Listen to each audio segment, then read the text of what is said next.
Alors bonjour Damien. Bonjour Florence. Nous sommes ensemble dans le cadre du 17e colloque annuel de l'EMCC France qui se tiendra les 14 et 15 octobre prochains, en 2022, au couvent des Jacobins à Rennes. Et son thème, c'est allier la diversité des intelligences pour oser un nouveau modèle sociétal. Beau programme. Merci Damien. Vous allez participer à une table ronde où justement vous allez échanger autour de la diversité des différents profils qui composent notre univers professionnel, mais pas que professionnel d'ailleurs. Avant d'aborder ça, est-ce que vous pourriez nous parler un petit peu de vous, votre vie, votre œuvre Je vais commencer par ma vie, mon œuvre. Peut-être qu'un jour, certains en parleront mieux que moi. Voilà, donc Damien, j'ai 52 ans, je suis marié, j'ai 4 enfants qui sont grands, qui ont entre 22 et 30 ans. J'ai une formation d'ingénieur, ingénieur électronicien, et une première expérience professionnelle d'un peu plus de 25 ans dans l'industrie, à différents postes avec des responsabilités croissantes. Et j'ai eu la chance aussi dans cette première partie de carrière, j'allais dire, de voyager pas mal. J'ai pu travailler aux États-Unis, j'ai travaillé aussi en Pologne, voilà, quelques 7-8 ans à l'étranger, dans des entreprises diverses. Voilà. Et j'allais dire, ma dernière expérience de cette première phase, j'allais dire, de vie, était dans une entreprise sous-traitante en électronique sur Angers, que j'ai quitté en 2019 à l'occasion de l'arrivée d'un fonds d'investissement, voilà, qui a décidé de réorienter la stratégie de l'entreprise et avec laquelle je ne me retrouvais pas. Voilà. Donc à cette occasion, 2019, ça a été pour moi l'occasion de faire un peu un bilan de ces 25 premières années professionnelles et de réfléchir un petit peu au pourquoi et au sens que je donnais à ma vie professionnelle. Et le souhait est devenu très très fort de m'orienter vers un travail, une entreprise dans lequel j'avais l'impression d'œuvrer un petit peu plus, hein, où j'avais l'impression d'être plus utile.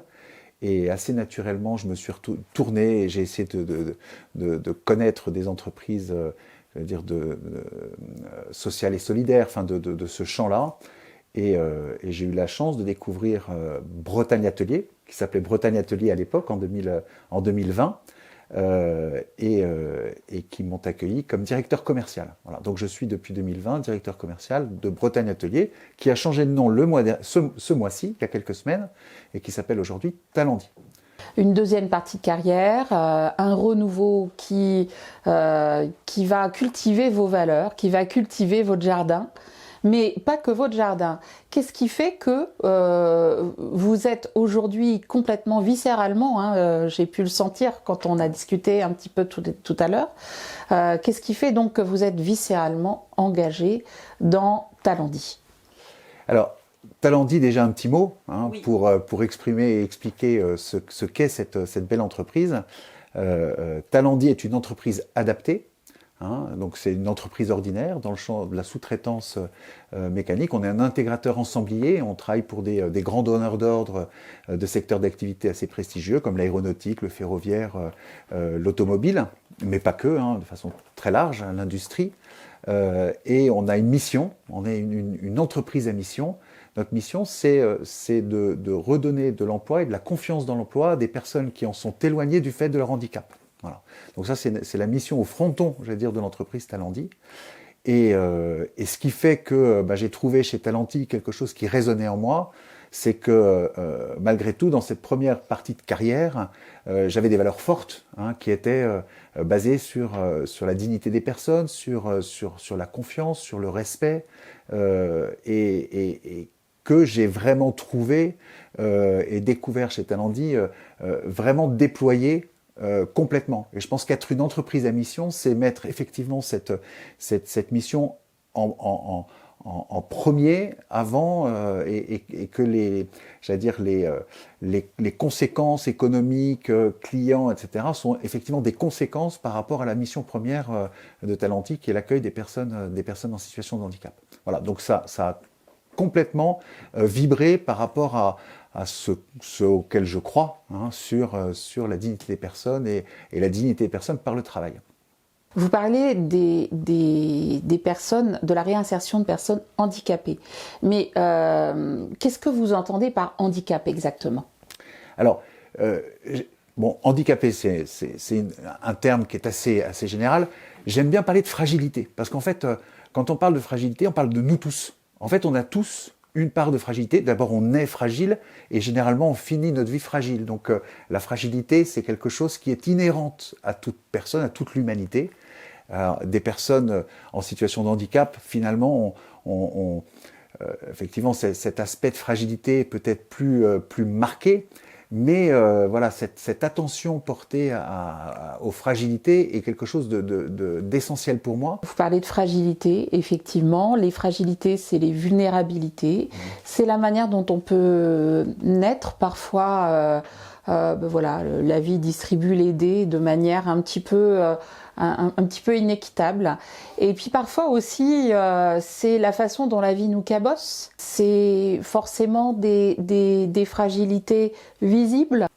Ou invisibles. Voilà, c'est tout à fait vrai. On discutait de ça avant l'interview. Effectivement, les fragilités visibles, finalement, sont assez petites en nombre par rapport aux fragilités invisibles, aux handicaps invisibles. Hein. Beaucoup de handicaps, que ce soit des handicaps sensoriels, des handicaps mentaux, psychiques, des handicaps du comportement, on parlait de l'autisme, on parlait de bipolarité, voilà, qui sont autant de fragilités invisibles, mais qui sont extrêmement importantes. Et alors je vais faire le lien aussi avec votre thème, hein, où on parlait de la diversité des intelligences. J'ai remarqué dans mon parcours, que ce soit professionnel ou personnel, qu'en fait, à chaque fragilité est aussi associée une intelligence ou un talent. Voilà. On parlait de l'autisme, ou on parlait de trisomie. On voit la capacité de personnes trisomiques à vous révéler à vous-même. C'est-à-dire que si vous êtes en forme, si vous êtes souriant, elles vont naturellement venir vers vous, vous faire des câlins, etc. Si au contraire vous êtes un petit peu fermé, elles vont tout de suite savoir que quelque chose ne va pas et vous vous demandez « Tiens Damien, ça va pas aujourd'hui », etc. De façon très naturelle et sans filtre. C'est une intelligence émotionnelle que finalement, sans handicap, on met sous le boisseau. Et c'est d'une richesse incroyable. En fait, c'est cette intelligence émotionnelle qui s'invite sur le lieu de travail et que vous avez résolument décidé d'utiliser comme une compétence professionnelle. Absolument. Et chez Talentis, il y a quelque chose qu'on met en œuvre pour tous nos collègues.